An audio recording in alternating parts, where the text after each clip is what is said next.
সাংবাদিকক অপদস্থ কৰাৰ চেষ্টা অবৈধ গাড়ীৰ টেংকি নিৰ্মাণ কৰা কাৰখানাৰ মালিক পক্ষৰ এটা অবৈধ কাৰখানাৰ মালিক ভাস্কৰ শইকীয়া আৰু সহযোগীৰ এই কাণ্ড বোকাখাতৰ লখোজানত সংঘটিত হল এই ভয়ংকৰ ঘটনা বোকাখাত আৰক্ষীৰ ওচৰত গোচৰ দুই সাংবাদিকৰ ঘটনা সন্দৰ্ভত জিপাল কৃষক শ্ৰমিক সংঘৰ স্মাৰক পত্ৰ প্ৰদান মহকুমা প্ৰশাসনলৈ বোকাখাতৰ এটা গাড়ীৰ টেংকি বনোৱা কাৰখানাত কৰ্মৰত অৱস্থাতেই টেংকিৰ প্ৰচণ্ড বিস্ফোৰণ ঘটি ললিত গন্ধিয়া নামৰ এগৰাকী শ্ৰমিকৰ কৰুণভাৱে মৃত্যু হোৱাৰ পাছত পোহৰলৈ আহিছে ন তথ্য বোকাখাত লখোজানৰ NK হাজৰিকা নামৰ ব্যক্তিজনৰ এক্সপ্লটেক ইণ্ডিয়া নামৰ কাৰখানাটোত বিগত 15 জুলাইত সংঘটিত হৈছিল কৰুণ ঘটনাটো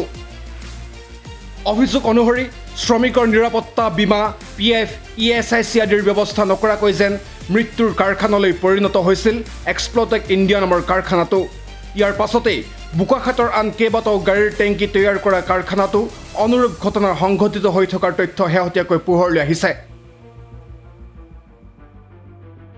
এই কাৰখানাটোলৈ মন কৰক বোকাখাত মহকুমা প্ৰশাসনৰ চকুৰ তলতেই লখোজানত নীতিবহিৰ্ভূতভাৱে চলি আছে এই প্ৰতিষ্ঠানটো অনুৰূপ ধৰণেই ভাস্কৰ শইকীয়া আৰু কালীমোহন বসুমতাৰীৰ মালিকাধীন এই কাৰখানাটোত নাই শ্ৰমিকৰ নিৰাপত্তাৰ ব্যৱস্থা কৰি থকা হৈছে শ্ৰমিক আইনৰ উলংঘন শ্ৰমিকৰ স্বাস্থ্যজনিত বিষয় কৰি থকা হৈছে অৱহেলা এক্সপ্লটেক ইণ্ডিয়াৰ দৰে ইয়াতো ঘটিব পাৰে ভয়ংকৰ বিস্ফোৰণ নিমিষতে প্ৰাণহানি হ'ব পাৰে কোনো শ্ৰমিকৰ তাৰ পাছতো আজি কুপতি কোনো ব্যৱস্থা গ্ৰহণ কৰা নাই বোকাখাত মহকুমা প্ৰশাসনে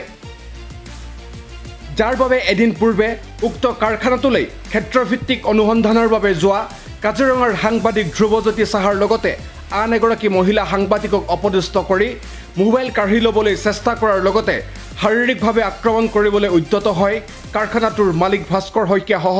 প্ৰায় 15 জনীয়া এটা দল কৰিবলৈ গৈছিলোঁ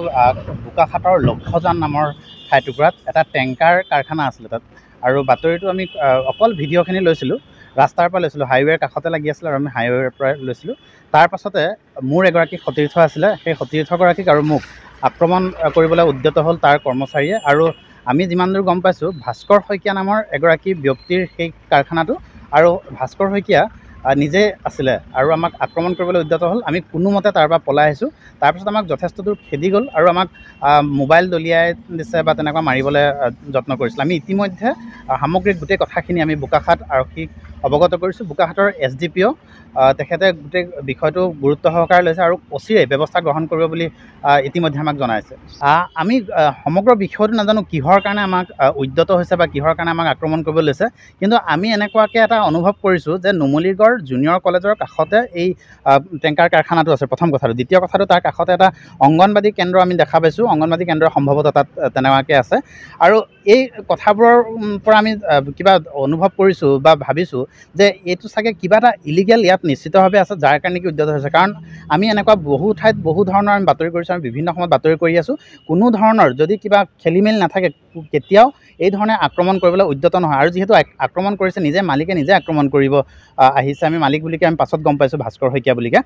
আমি ভাবিছোঁ যে কিবা এটা তাত খেলিমেলি আছে সম্ভৱতঃ যাৰ কাৰণে নেকি এই ধৰণৰ ঘটনা সংঘটিত হৈছে আক্ৰমণ কৰিবলৈ উদ্যত হৈছে আৰু এটা আমি এইখিনিতে গম পাইছোঁ আমি শেহতীয়াকৈ গম পাইছোঁ যে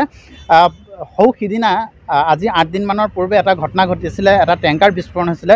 বোকাখাতৰ এটা টেংকাৰ কাৰখানাতে বিস্ফোৰণ হৈছিলে আৰু সেইটোৰ সম্পূৰ্ণ ইলিগেল আছিলে বুলি কোৱা হৈছিলে আৰু সেইটো ভাস্কৰ শইকীয়াৰে বুলি আমি শুনা পাইছোঁ এই গোটেই বিষয়টো আচলতে তদন্তৰ পিছতহে গম পোৱা যাব আমি আশা ৰাখিম আৰক্ষী প্ৰশাসনে সামগ্ৰিক বিষয়খিনি খুব ক্ষিপ্ৰতাৰে তদন্ত কৰি এটা বিহিত ব্যৱস্থা গ্ৰহণ কৰিব সেই বোকাখাত আৰক্ষীৰ SDPO বোকাখাত মহকুমা আৰক্ষী বিষয়া যিগৰাকী মিষ্টাৰ কুমাৰ তেখেতে গোটেই বিষয়খিনি অচিৰে তদন্ত কৰি এটা বিহিত ব্যৱস্থা গ্ৰহণ কৰিম বুলি আমাক জনাইছে আৰু আশ্বাস দিছে যে যিহেতু প্ৰাণৰ ভাবুকি আহি পৰিছে এনেকৈ আক্ৰমণ কৰিবলৈ যাওঁতে তেনে ক্ষেত্ৰত আমাক যিকোনো প্ৰকাৰে সহযোগ কৰিবৰ কাৰণে তেওঁলোকে আমাক সহায় কৰিম বুলি প্ৰতিশ্ৰুতি দিছে ইফালে দলটোৰ আক্ৰমণৰ পৰা কথমপি নিজকে ৰক্ষা কৰি উক্ত স্থানৰ পৰা আঁতৰি আহিবলৈ সক্ষম হয় দুই সাংবাদিক ইতিমধ্যেই সমগ্ৰ ঘটনা অৱগত কৰি বোকাখাত আৰক্ষী থানাত এক গোচৰ দাখিল কৰিছে ভুক্তভোগী দুই সাংবাদিকে ইফালে ঘটনাক লৈ প্ৰতিক্ৰিয়া প্ৰকাশ কৰাৰ লগতে সমগ্ৰ ঘটনাৰ তদন্তৰ লগতে দুখী কঠোৰ শাস্তিৰ দাবীৰে মহকুমা প্ৰশাসনক স্মাৰক পত্ৰ প্ৰদান কৰিছে জিপাল কৃষক শ্ৰমিক সংঘই বিস্ফোৰণ কাণ্ডত ললিত গন্ধিয়াৰ মৃত্যুৰ গোটেই ঘটনাৰাজিৰ মাৰ নযাওঁতে এই ঘটনাৰ লগত জড়িত ভাস্কৰ শইকীয়া নামৰ এজন ব্যক্তি তেওঁৰ আন এটা অবৈধভাৱে সংস্থাপন কৰি ৰখা বুলি ৰাইজৰ মাজৰ পৰা হৰব চৰ্চা চলি আছে অবৈধভাৱে সংস্থাপন কৰি ৰখা বুলি কাৰণ যেহেতু তাত সিকিউৰিটিৰ অভাৱ আছে সেফটি সকলো কোনো মেজাৰ ব্যৱস্থা কৰা নাই ইফালে কলেজ যোৱাৰ নুমলীগড় কলেজ জুনিয়ৰ কলেজলৈ যোৱা ৰাস্তা অংগনবাদী কেন্দ্ৰ আনাদাৰ গোটেই হাইৱে একদম নিচেই কাষতে গতিকে যেহেতু আজি এসপ্তাহৰ আগত ঘটা ঘটনাটোৰ পাছত আমাৰ ৰাইজ হতচকিত হৈছে গতিকে ইয়াৰ পৰা নিৰাময় পাবৰ কাৰণে সকলো ৰাইজে আশা কৰিছে গতিকে এই বিষয়ক লৈ পেলাই আজি অনুসন্ধানমূলক বাতৰি সংগ্ৰহ কৰিবৰ কাৰণে এটা সাংবাদিকৰ দল যেতিয়া আগবাঢ়ি গৈছিল তাত ভিডিঅ' তেওঁলোকে বিভিন্ন ক্লিপ ল'বলৈ হাইৱেৰ পৰা যেতিয়া চেষ্টা কৰিছিল তেতিয়া চুচা মাৰি আহি পেলাই সাংবাদিকৰ ওপৰত যিটো আক্ৰমণৰ উদ্যত হৈছিলে এই গোটেই ঘটনাক আমি নিন্দা কৰিছোঁ আমি ধিক্কাৰ জনাইছোঁ আৰু গৰিহণা দিছোঁ আৰু এই তেওঁ নিশ্চিতভাৱে সাহস পাইছে তেওঁৰ নেপথ্যত নিশ্চিতভাৱে কোনোবা শক্তিশালী চক্ৰ আছে যাৰ কাৰণে তেওঁ অবৈধভাৱে তেওঁ কাৰ্যকলাপ চলাই থকাৰ পাছতো এটা হত্যাকাণ্ড হোৱাৰ পাছতো তেওঁক প্ৰকৃত ক্ষতিপূৰণ দিয়াৰ পৰা তেওঁক সদায় বঞ্চিত কৰাবলৈ গৈ থকা আটাইতকৈ প্ৰৰোচনা কৰি থকা মানুহজনে হৈছে ভাস্কৰ শইকীয়া আমি কৈ আছোঁ যে এতিয়ালৈকে নাম লোৱা নাছিলোঁ জীপাল কৃষক শ্ৰমিক সংঘই এবাৰলৈকো নাম লোৱা নাছিল যে ভাস্কৰ শইকীয়া নামৰ এজন ব্যক্তি যে মানে এই যে টেংকাৰ ঘটনাটোৰ লগত জড়িত কিন্তু তেওঁ নিজে সন্মুখত ধৰা দিছে যে গোটেই ঘটনাটোৰ যে সৰ্বোচ্চ দোষী মানুহজন যে তেওঁ নিজে আমি কৈ আছোঁ যে তাৰ ইঞ্চুৰেঞ্চ জিলাৰ যিটো কৰ্তৃপক্ষ NK হাজৰিকাক আমি আমি প্ৰত্যক্ষভাৱে তেওঁক আমি লিখিতভাৱে আমি ষ্টেটমেণ্ট দি তেওঁৰ নাম ঘোষণা কৰি আমি অভিযুক্ত কৰিছোঁ কিন্তু আমি এতিয়ালৈকে ভাস্কৰ শইকীয়াৰ নাম লোৱা নাছিলোঁ কিন্তু আজিৰ পাছৰ পৰা আমি জনসাধাৰণক সৰ্বত্ৰে জনাজাত হ'ব পৰাকৈ ভাস্কৰ শইকীয়া যে এই গোটেই ঘটনাটোৰ লগত জড়িত তেওঁৰ পৰিচালনাতে যে আচলতে এই যে মানে ললিত সন্দিকৈ যে মৃত্যু হাবতিব লগা হ'ল গতিকে ইয়াৰ উচিত তদন্ত হ'ব লাগিব আৰু বিচাৰাধীন পৰ্যায়ত মানে তেওঁৰ এই গেৰেজটো আমি আৰু সন্দেহ আছে এই সন্দেহজনক কাৰণত আৰু সাংবাদিকক কৰা মানে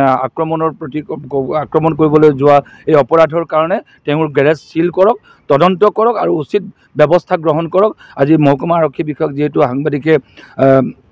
যিটো আজি আক্ৰান্ত সাংবাদিকে এজাহাৰ ৰুজুক দাখিল কৰিছে আৰু আমাৰ জীপাল কৃষক শ্ৰমিক সংঘয়ো বোকাখাত মহকুমা প্ৰশাসনৰ ওচৰত আমি আজি লিখিত অভিযোগ দাখিল কৰিছোঁ আমি নিশ্চিতভাৱে আশা কৰিম ইয়াৰ পৰা উচিত বিচাৰ আৰু এই ঘটনাটোৰ পৰা এটা কথা আমাৰ প্ৰতিফলিত হৈছে যে তেওঁৰ গেৰেজটো যে সঁচাকৈ অনৈতিক কাৰ্যকলাপ হৈছে যে অবৈধ হয় আৰু তেওঁৰ যে সন্দেহজনক স্থিতি আছে সেই কথাটো তেওঁ নিজে প্ৰমাণ কৰিছে এক আৰু 2 নম্বৰতে কথাটো হৈছে যে এই যে গোটেই ঘটনাটো গাপ দিবৰ কাৰণে গোটেই ললিত সন্দিকক প্ৰকৃত ক্ষতিপূৰণৰ পৰা মানে অতৰাই ৰাখিবৰ কাৰণে যে প্ৰচিত কৰি থকা মানুহজন যে তেওঁ আৰু 3 নম্বৰতে কথাটো হৈছে সাংবাদিকক আক্ৰমণ কৰিবলৈ অহা ঘটনাটোৰ কাৰণে কোনো কাৰণত আমি ক্ষমাৰ দৃষ্টি চাব নোৱাৰোঁ গতিকে তেওঁক অনতি বিলম্বে আচলতে শাস্তি প্ৰদান কৰিব লাগে আৰু ইয়াৰ সকলো ধৰণৰ ইনভেষ্টিগেশ্যন ৰিপৰ্ট ৰাজহুৱা হ'ব লাগে লক্ষণীয় কথা যে কাৰখানাটোৰ গাতে লাগি আছে এটা কণ শিশুৰ অংগনবাড়ী কেন্দ্ৰ নাতি দূৰতে অৱস্থিত এখন জুনিয়ৰ কলেজ সামান্য দূৰতে আছে এখন প্ৰাথমিক বিদ্যালয় আৰু এটি চিকিৎসা কেন্দ্ৰ তাৰ পাছতো উচ্চ ক্ষমতা সম্পন্ন বিদ্যুৎ আৰু ভয়ংকৰ বিস্ফোৰকৰ দৈনিক ব্যৱহাৰ হৈ থকা এই কাৰখানাটোৱে কেনেকৈ পালে কাৰখানা প্ৰতিষ্ঠাৰ আপত্তিবিহীন প্ৰমাণপত্ৰ যিকোনো মুহূৰ্তত বিস্ফোৰণ ঘটি কলেজীয়া ছাত্ৰ ছাত্ৰী আৰু কণ শিশুৰ প্ৰাণ নাশ হ'ব পৰাকৈ কি যুক্তিত ৰজাবাৰী পঞ্চায়তে দিলে কাৰখানাটো চলোৱাৰ অনুমতি